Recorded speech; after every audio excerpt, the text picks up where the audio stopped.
Washington Commanders are standing on business.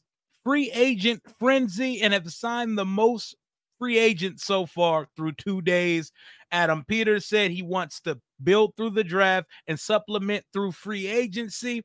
And while we're in day 2 right now of free agency, this video is all about what Washington did in the waking hours of the NFL tampering period of free agency.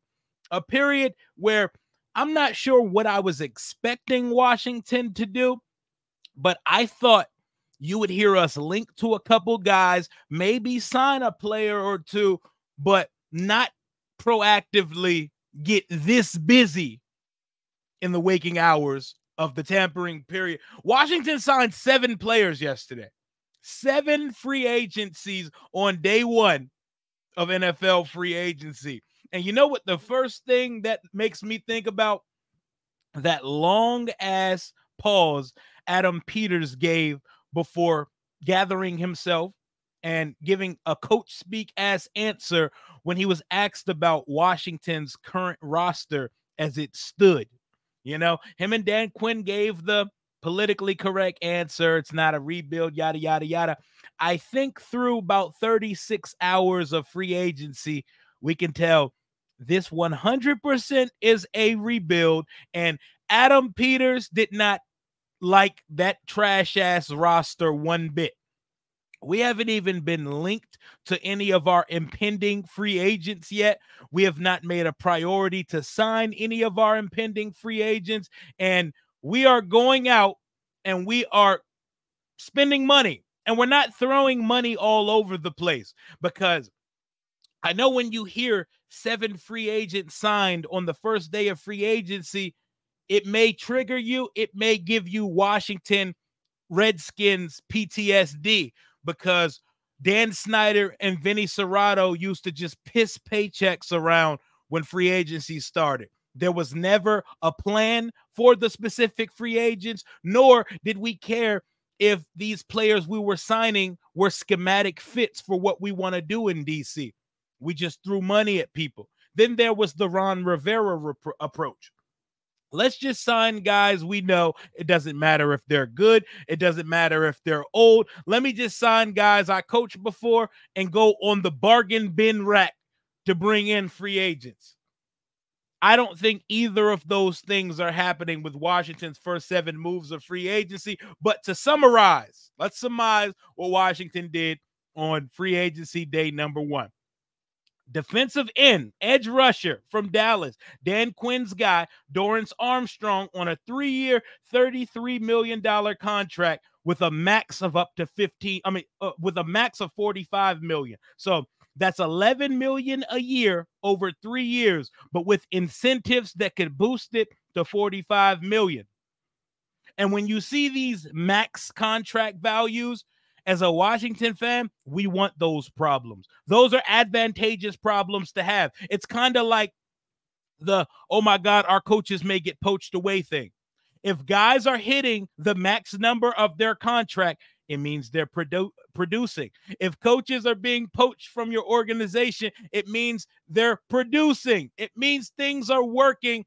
We're on the good side of production finally. So if Dorrance Armstrong hits the $15 million per ceiling of his contract, that means he came here, he's starting, and he's getting right to the shits immediately. And when I look at the Dorrance Armstrong signing, I'm looking at a guy that, despite the fact he has not had a full-time role as a pass rusher yet for the Dallas Cowboys, I'm looking at production. His last 3 seasons, 7.5 sacks, 8.5 sacks, 5 sacks. That's like the production we were getting out of guys like Chase Young and Montez Sweat, who we drafted in the first round. Dorrance Armstrong knows the system already. So he's coming in with a leg up on everybody else on the roster right now. And going into free agency, Washington only had Andre Jones and KJ Henry under contract at the edge position. Dorrance Armstrong is coming in day 1, starting edge, and a producer. A producer. His sack production is better than Chase Young's. Debate your mom about it. This is a guy that could come in, 26 years old, has not reached his peak yet in his career. He could go crazy now that he's being featured as one of our starting edges on this defense. And for $11 million per year, I like that contract over a 17, 18 million for Bryce Huff, or for trading multiple picks and giving close to $30 million a year for Brian Burns with similar-ish production than a guy who hasn't started his entire career. So loving the first signing. We knew there were going to be multiple Dallas Cowboys coming over. Dallas fans felt like Dan Quinn started the process before he got the job, that if I get a job, I want a couple of y'all boys to come with me. Dorrance Armstrong, 3 years, $33 million with a max of $45 million over 3. Let's hope he gets to $15 million per starter. Next signing, Tyler Biadasz, center, 3 years, $30 million, $10 million a year for a 3-year contract. You know what that means? He's starting. That is your starting center. Nick Gates, you're out of here. You were released a week ago. Ricky Stromberg, they may see him being a developmental guy. They may see him being new Tyler Larson. You know what they don't see for Ricky Stromberg? Someone who they need to build around. They went and got a clear starter, former Pro Bowler, a guy that's played 100% of his NFL snaps at the center position. Also, just like Dorrance Armstrong, 26 years old. He's only missed 2 games in the last 3 years. The best ability one can have in this league is availability. Only 3 penalties against in his career last year. He was 16th in snaps at center, and he's a big Wisconsin boy. I love me a Wisconsin or Iowa-raised corn-fed white boy. I love them, bruh. That is, when I think of my ideal interior NFL lineman, it's some farm-raised, corn-fed, big-ass white boy that played for Wisconsin or Iowa. I feel like you cannot go wrong with either of those programs when it comes to an interior lineman. We got one of those now, and it is so advantageous of the team to pair a quarterback, a rookie quarterback, with an experienced center. A good experienced center, not just anybody, because Nick Gates was not it for Sam Howell last year. 4,017 career snaps for Tyler Biadasz at the center position. He will easily assist whoever we draft at number 2, because line movement, pre-snap adjustments, all of that. The center is like the main cog to the machine on the offensive line to help communicate to the quarterback. Oh, you need to shift them this way. You need to call that. You need to identify the mic. We have a center that Dallas Cowboy fans are sick that they let go. $10 million a year over 3 years. When I look at the theme of the guys we've signed so far, none of these deals are the most lucrative. None of these deals are the most long-term. It's shorter-term deals with incentive-based pay. A lot of these contracts have a max number it could get to. We're not just offering the bag to a bunch of guys. We're making guys earn it. Production-based, games played-based. I like that. We're not just throwing the bag to anybody. We started off our shopping spree with 2 high-floor players in Dorrance Armstrong and Tyler Biadasz, both former Dallas Cowboys. And for those of you who say, why are we signing Dallas Cowboys? Dallas is good, whether we want to admit it or not, because we're Washington fans. That is a team that is coming off a 2 straight 12-win season. Do they always tuck tail and choke and become fraudulent once the playoff lights set in? Abso-fucking-lutely. Rinse, wash, repeat. Dallas is going to choke in January every year. But that's a very good team, a very disciplined and well-coached team, and it's not like the Ron Rivera Commander situation. So don't start that command boy shit, because we were poaching players from a trash roster in Carolina, a roster where all the coaching staff and players were on a fire sale. We were grabbing those guys to come over here in D.C., and they didn't work out. So we go to the Dallas well for our first 2 signings of the day, and started our day off with Dorrance Armstrong, edge rusher, Tyler Biadasz, both 3-year deals, both manageable, $10 million and $11 million per, with Dorrance's contract able to go up to $15 million a year per. And then things, I think our most high ceiling Our most high ceiling acquisition so far, we went and got Frankie Louvu, linebacker, Carolina Panthers. My whole opinion on the linebacker position was that Washington was going to sign a guy like Frankie Louvu. If you can go back to Louis T's last stream where he had me, Ed, and Rico on, he gave us a guy he thinks that we signed for sure when free agency starts. Frankie Louvu was on that list for me. I know a lot of guys wanted Patrick Queen. I'll take Frankie Louvu over Patrick Queen. I think Patrick Queen is a scheme guy.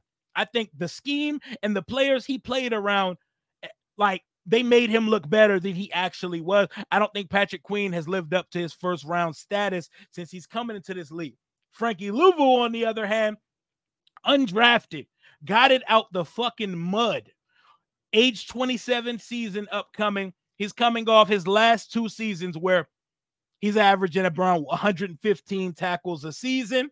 And he had 7 sacks in 2022 and 5.5 sacks in 23. So you're getting a hair on fire, absolutely violent, sideline to sideline inside backer who has put out top 3 to 5 pass rushing from an inside backer standpoint production over the last couple years. So you're pretty much getting a value version of a Micah Parsons type. No, we're not calling him Micah Parsons. I said a value version. You're getting the best middle linebacker we've had here since London Fletcher that also has the capability to be top 3 on the team in sacks.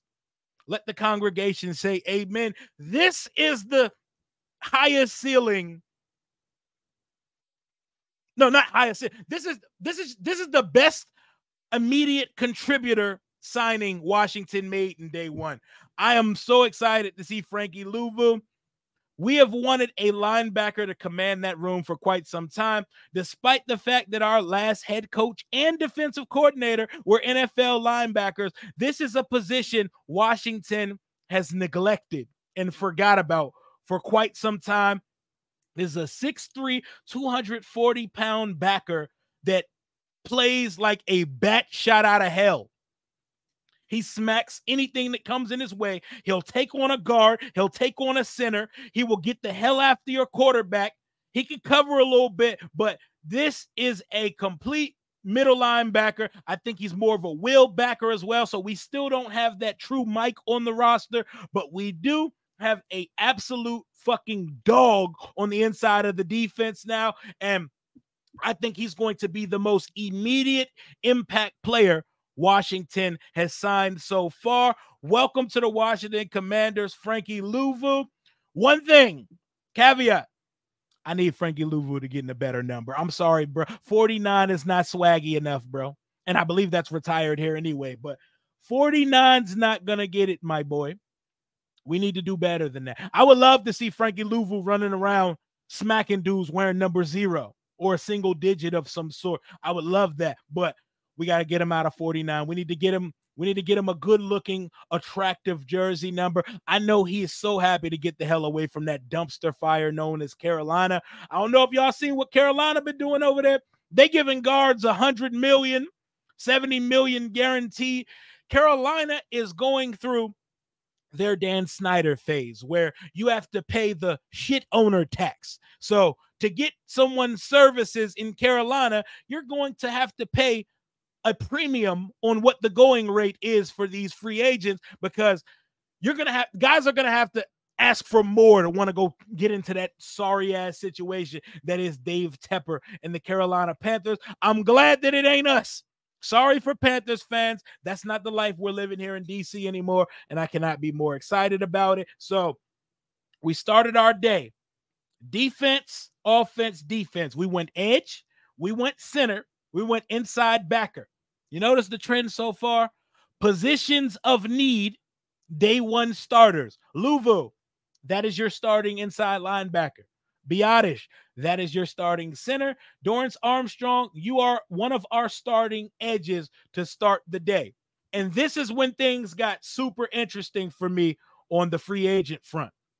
Washington goes and gets Austin Eckler, running back, Los Angeles Chargers, a guy I've loved over the years, but you know where, if you watch this channel, I am a big proponent of never pay running backs. I'm a huge proponent of, unless your running back's name is Christian McCaffrey, just draft another one when it's time to move on from your current running back.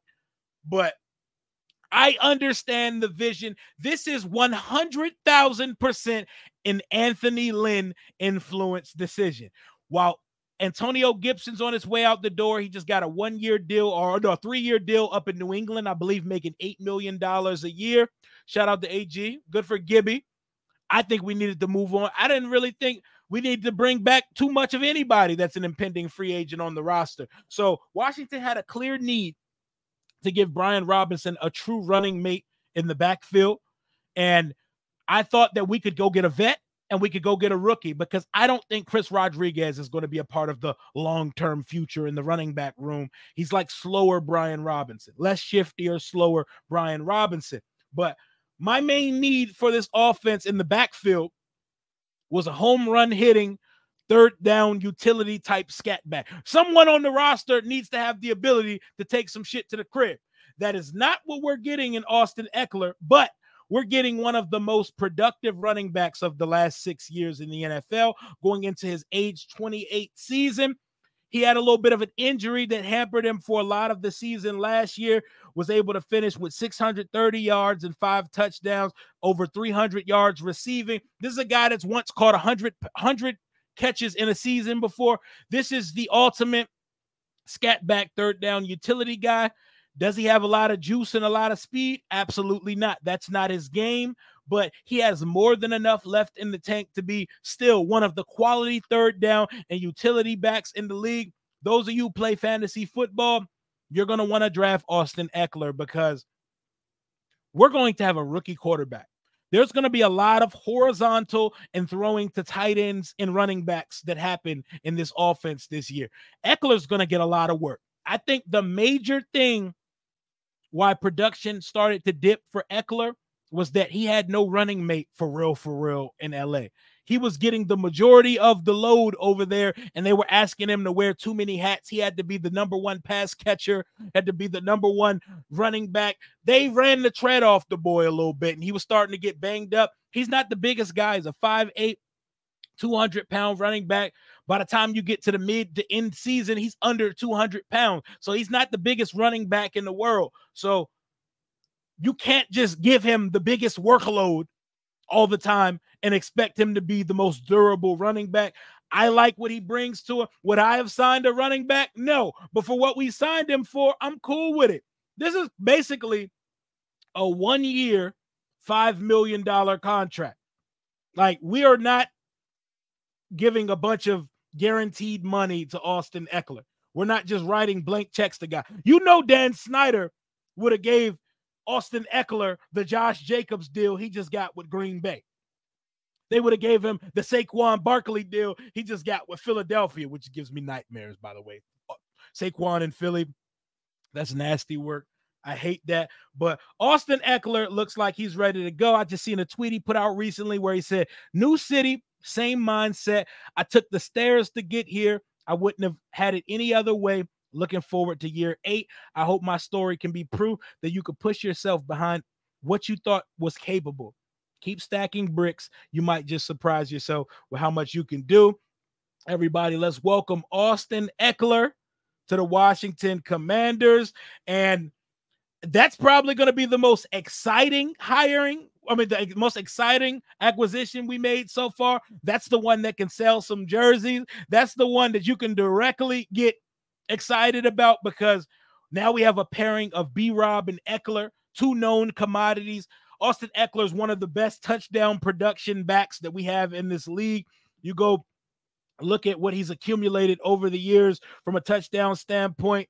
You see 5, 13, 12, also receiving 3, 3, 8. Like, the guy gets busy as 8, 5, 8, 3, 1. He gets busy in more than one way. There's more than one way to skin a cat with Austin Eckler.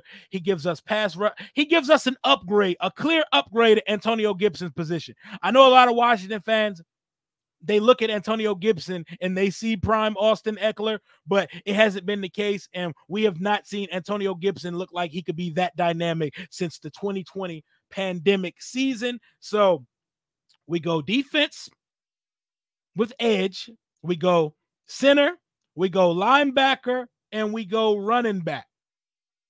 And then we shock everybody. We go kicker. Shouldn't be that much of a shock. We give Brandon McManus a 1-year, $3.6 million deal. That shouldn't be too surprising because it's like Joey Sly stinks.